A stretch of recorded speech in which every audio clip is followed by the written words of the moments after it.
Okay, as you can clearly see, it's 10:42 a.m. on 07/01/2013 as a result of me showing you a picture of my cell phone on the video. Okay, and the reason why I'm doing that is because I'm getting ready to show you the fact that my tent is here. It's locked up. As you can see, it's locked up. Okay, I'm in San Diego, California. My name is Leslie Williams, and I'm saving for a mobile home. Okay, and I'm hiking in California. I'm a target victim and activist concerning the crimes of what is known as gang stalking. Okay, and I'm trying to save for a mobile home. I keep this area totally clean. I take my garbage with me every day. I'm not involved in any illegal or criminal activity whatsoever. Me being a target, as a result of me being a target victim and activist concerning the crimes of what is known as organized stalking, which can also be termed as gang stalking, I have to take a video picture of my hiking area and my tent. And the reason why I do that in part is because periodically they have individuals get on that sidewalk as they ride their bikes by or as they jog by, and they will literally say gang stalker, gang stalking, or gang stalk. And then periodically as they're doing that, they will also say, why don't you come and steal her stuff? And this is done to anchor fear in my mind that my property will be stolen when I'm gone for the day after I leave, by literally naming and saying the name of the crime that's happening to me in every area of my personal life, organized stalking, which is also called gang stalking. Okay, what they do is say the name of the crime, and then they'll say a threat.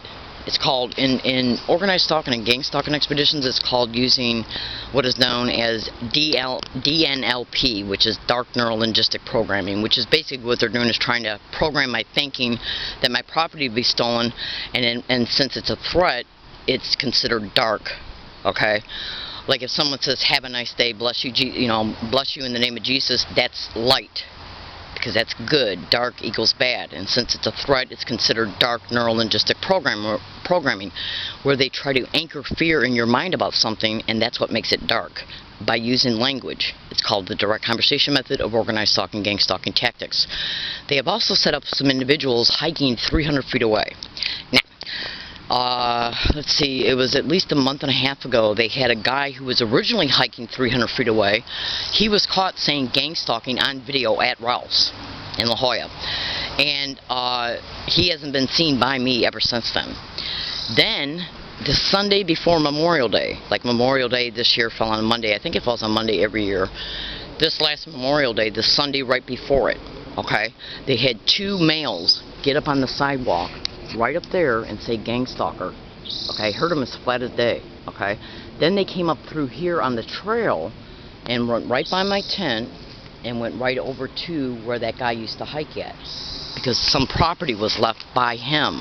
They literally went right to that location, which means that they knew the hiking area was there, which means the same people that solicited that guy to set his hiking area up there, okay, is associated to these new people. Now, I have heard them in the middle of the night because they have woken me up.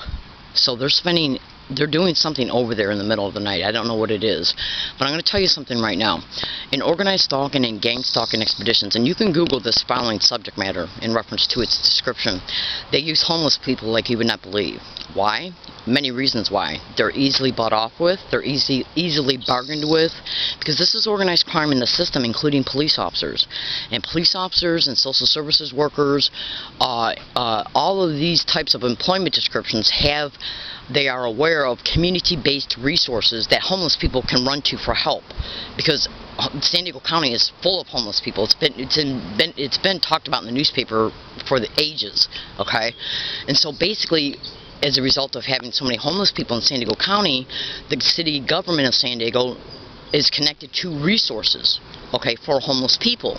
Now, and they have literally even used the San Diego Homeless Rescue Mission towards me, literally gaslighting me to my face by those employees, flat out.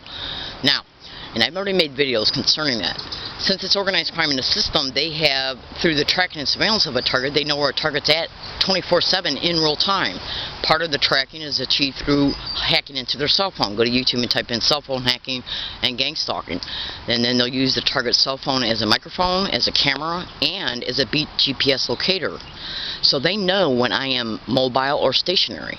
As a result of them knowing when I'm mobile, that's when they place the people they've solicited to use for any given day along my routes to harass me using different methods.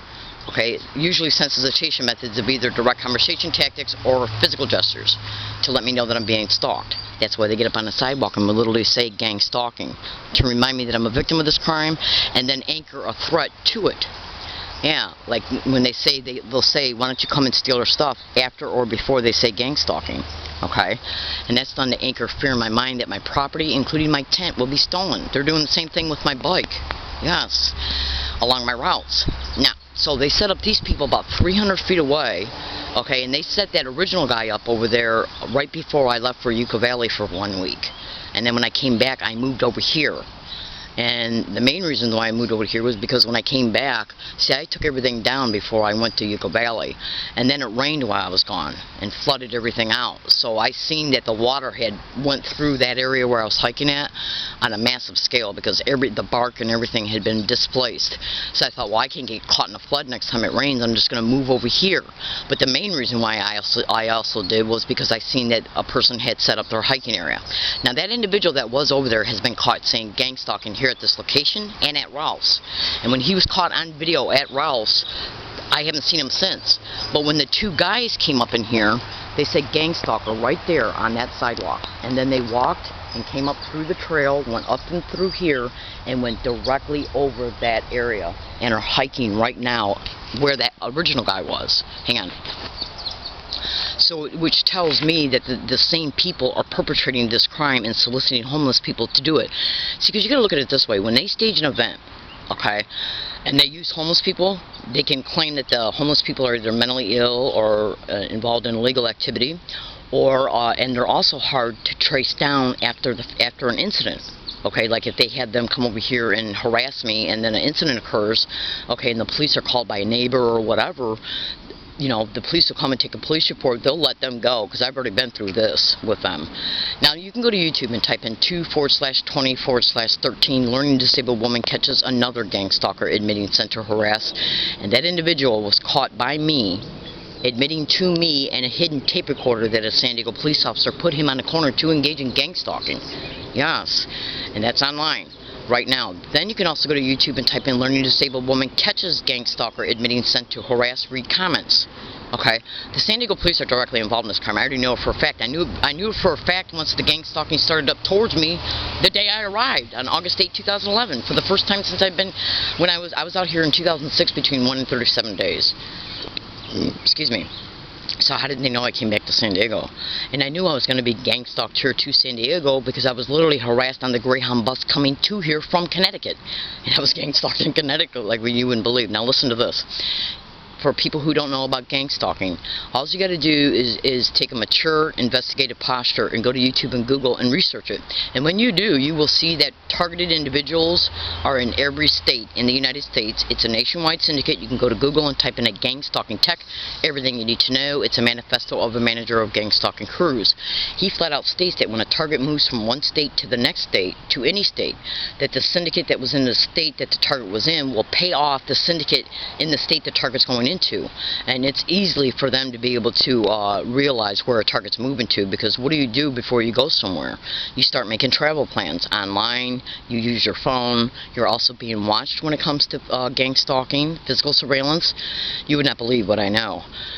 And the manifesto clearly states it, literally flat out states this reality. Now, when you go to Google, and like I have looked at many targets' petitions online, and people that have signed their petitions are saying that they're being targeted in multiple states, Arizona, California, Texas, Florida, Michigan, everywhere. And this is happening literally in every state in the United States.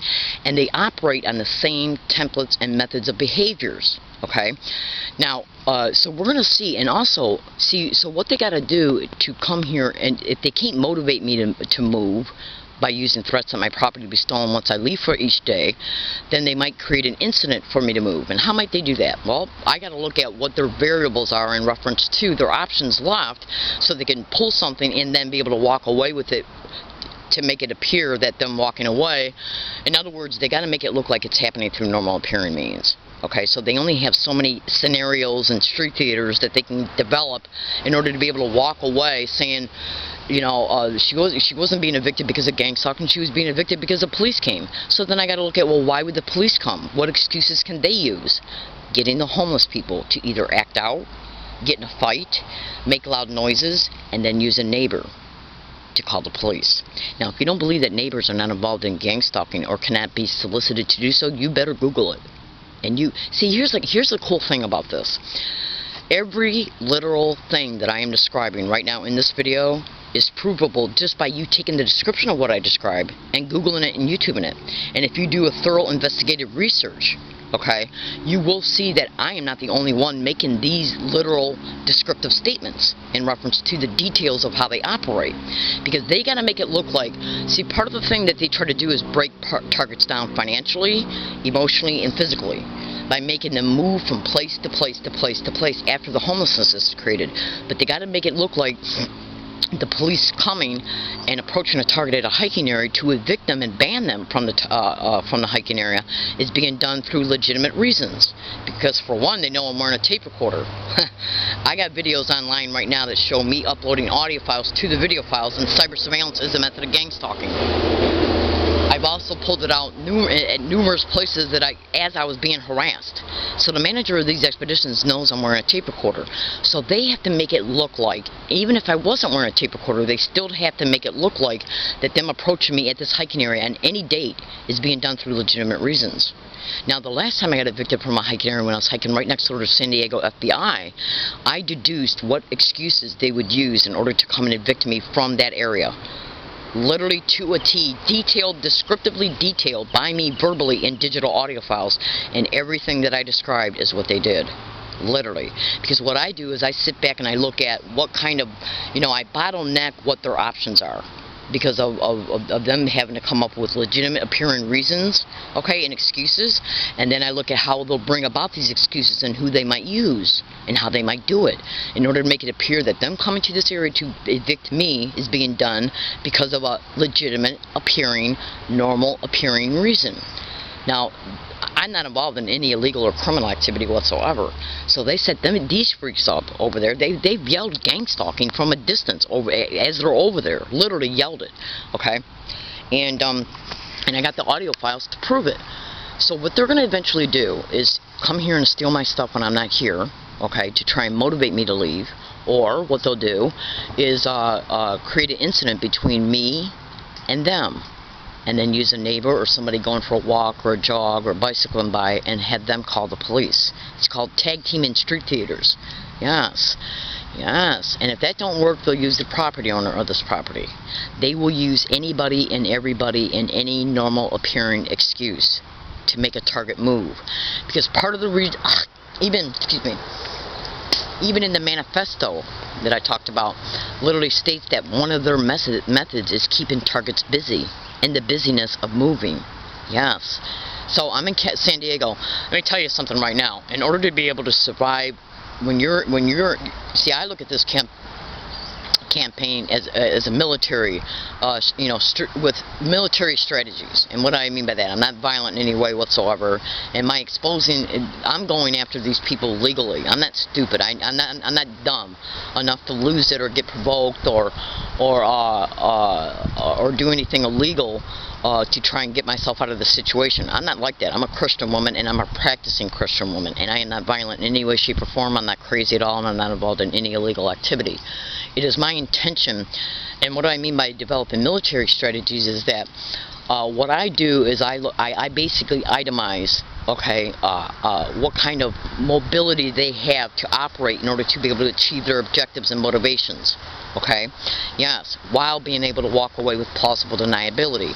So they got to develop schemes in order to be able to implement maneuvers. So what I do is I deduce what kind of comfortable zone they have in order to be able to create any maneuver and then achieve and then expedite it, perpetrate it, and then be able to walk away comfortably. Basically what I'm saying is that I look at how they think.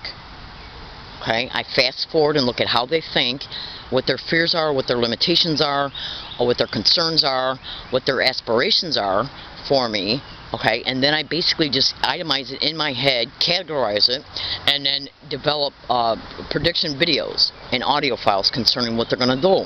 Now remember, when I was camping next door to the FBI, I flat out made detailed descriptive audio files concerning how they were going to evict me from that hiking area, and they did it exactly to a T, the exact way. Okay, so, and they will use anybody, a neighbor, they will use anybody from a child, literally, and this can be Googled, they will use anybody from a child to a senior citizen or any age in between. Any excuse, somebody going for a jog, somebody riding their bike, somebody going for a walk, they heard me, somebody walking their dog, somebody's car breaking down, somebody getting pulled over and being given a ticket, and then they say they heard or saw me, somebody coming down here to do landscape work, them using a landscape worker from neighbors up on the hill or across the street. They will use, what I'm trying to say here, ladies and gentlemen, is that they're called street theaters in organized stalking, gang stalking expeditions, where they try to use normal appearing excuses and reasons to approach a target at their hiking area, to evict them. And if they can't motivate me to move by stealing my stuff, okay, because I guess they figure if they steal my stuff, I'll just go to another place. They gang stalked me here, okay? So do you honestly think they're not going to gang stalk me to the next place? Bullshit. Okay, so, what I do is I basically predict what they might do and how they might do it before they do it, and then when they do it, and they're stupid enough to do it, it'll show the public at large that this is happening concerning me. Now, what the criminals in the system will do is they'll say, Leslie's making a video claiming that all these things are going to happen to her. Look how crazy she is. She must be paranoid schizophrenic. Well, go look at that manifesto and you'll clearly be able to see that diagnosing targets with paranoid schizophrenic is one of their main motivations, because this is about racketeering.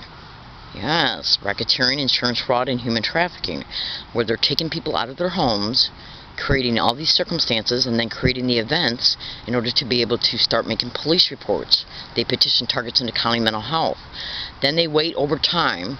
When these documentations occur over time as a result of the incidences happening periodically, and then bring the information before a syndicated probate judge to petition the state to make the target a ward of the state, and then they put the target in a syndicated run organized crime group home, where their finances are legally co-opted, where their insurance is exploited, and where they're exploited sexually. It's racketeering and human trafficking. Yes, and it's all over the internet. To give you an idea, go to Google and type in Erica Dean Gilmore, California target. Look for the Freedom from Covert Harassment and Surveillance PDF link and research what she's saying. You can also go to YouTube and type in Connie Marshall, targeted individual, Louisville, Kentucky. They targeted her because she made complaints about being a target of a hate crime, and because they illegally kidnapped her children and put them in syndicated run foster care for federal funds. She was covered on the news and flat out stated it wide open, directly flat out stated that that's why she was being targeted. You would not believe what I know. This is organized crime in the system.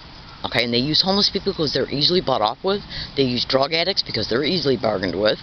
They use anybody that can be used and then let them walk away, and then they can just say later, well, we don't know how to get a hold of this guy. They were homeless. Or they'll get people acting like they're homeless. Yes, and that's all over the internet as well. Google that. So, my name is Leslie Williams. I make these videos to inform, to expose the truth concerning the factual realities of these expeditions, and you would not believe how this is organized crime in the system. I'm not just talking about police officers and the syndicated fire department who engage in fire department siren harassment. That can be Google too. What a bunch of skanks. Anyways, I'm talking about organized crime in the system. Am I talking about the DA's office? How about the city's attorney's office? Do they call targets crazy for targets exposing the truth? Yes, they do. Go to Google and type in organized stalking and/or gang stalking in corrupt county mental health. I gotta go. I'm in San Diego, California. I appreciate you listening. Have a nice day.